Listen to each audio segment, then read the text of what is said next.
Been 7 long years since the last numbered Borderlands release, and the more things change, the more things stay the same. The series sowed the seeds for the current looter-shooter genre, which has evolved into something quite different, but Borderlands is sticking to its guns, literally, and hoping that fans will want to gorge on the same meal they've had many times before, this time with sliding and vaulting. If you're a veteran of the franchise or completely new to it, here's everything you need to know before playing Borderlands 3. The Borderlands games are developed by Gearbox Software, a company celebrating its 20th anniversary this year. They started out by developing the ports of Half-Life, Tony Hawk Pro Skater 3, and Halo. Their first original IP was Brother in Arms, and they would partner with Sega to produce Aliens: Colonial Marines. That project came under fire when it was revealed that they had been siphoning resources from development of that game to their own original title, Borderlands. It was a huge deal, as Gearbox had been taking money from Sega as if they had had a full team working on the game, and it would eventually lead to a round of layoffs for the developer. It would unfortunately not be the last time Gearbox was steeped in controversy. Gearbox's founder Randy Pitchford is currently embroiled in a lawsuit claiming that he had used company funds to pay for several large personal expenses. The lawsuit also mentioned a USB drive left at a medieval times that not only had confidential material, but what Pitchford would describe as barely legal pornography. Just no, dude. Pitchford was just one of the minds behind Borderlands, a game designed at the time as Halo meets Diablo.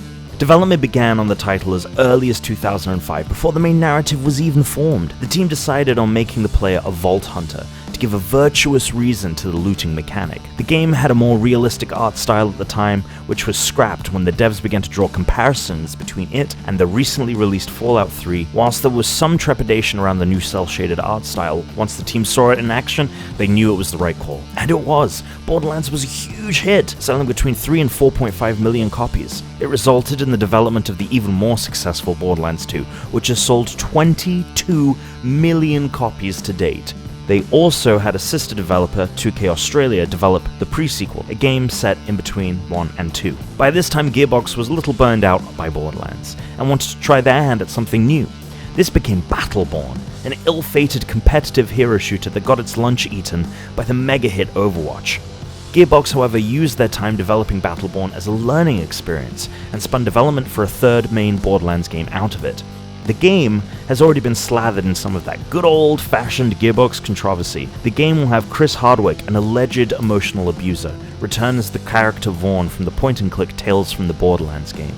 In addition, the original voice of Claptrap, David Eddings, will not be returning to voice the iconic character, citing missing payments for his prior work, as well as emotional and even physical abuse on the part of Randy Pitchford. Seriously, what the hell is this guy's deal? Borderlands 3, despite all the issues surrounding it, will most likely be wildly successful for the large development teams at Gearbox. The Borderlands series is set in the far future when mega-corporations vie for control of entire planets. Pandora was one such planet, with evidence of a vault containing vast riches residing somewhere on the world. The legend of the vault permeated and attracted vault hunters to the planet. You play as one such vault hunter, a part of a group of 4. Brick, Lilith, Mordecai, and Roland. They learned that the vault could only be opened once every 200 years, and required pieces of a vault key. You faced off against not only local raiders, but the Atlas Corporation and their Crimson Lance mercenaries in search for said key. The vault hunters managed to find the vault and its key, and discovered that what was inside was known as the Destroyer, a monster locked away by the native species of Pandora eons ago. The group managed to take down the beast, which caused a new type of mineral known as iridium to appear on the planet. Another megacorporation, Hyperion, under the leadership of Handsome Jack, claimed the resource and used it to take over the entire planet. They learned of a second, even larger vault somewhere on Pandora. The second game opened with the player, a new vault hunter, narrowly escaping death at the hands of Handsome Jack. They came across the outpost of Sanctuary and joined forces with its residents, which included the vault hunters from the first game, Lilith, whose siren powers had been enhanced by the emergence of iridium, was ultimately captured by Handsome Jack, as he wished to use her powers to charge up the vault key. The vault was opened, and a new monster, the Warrior, was unleashed. After its demise, the vault key displayed a galactic map showing the locations of dozens of other vaults scattered across the galaxy on different planets, setting the stage for what will transpire in the third installment of Borderlands.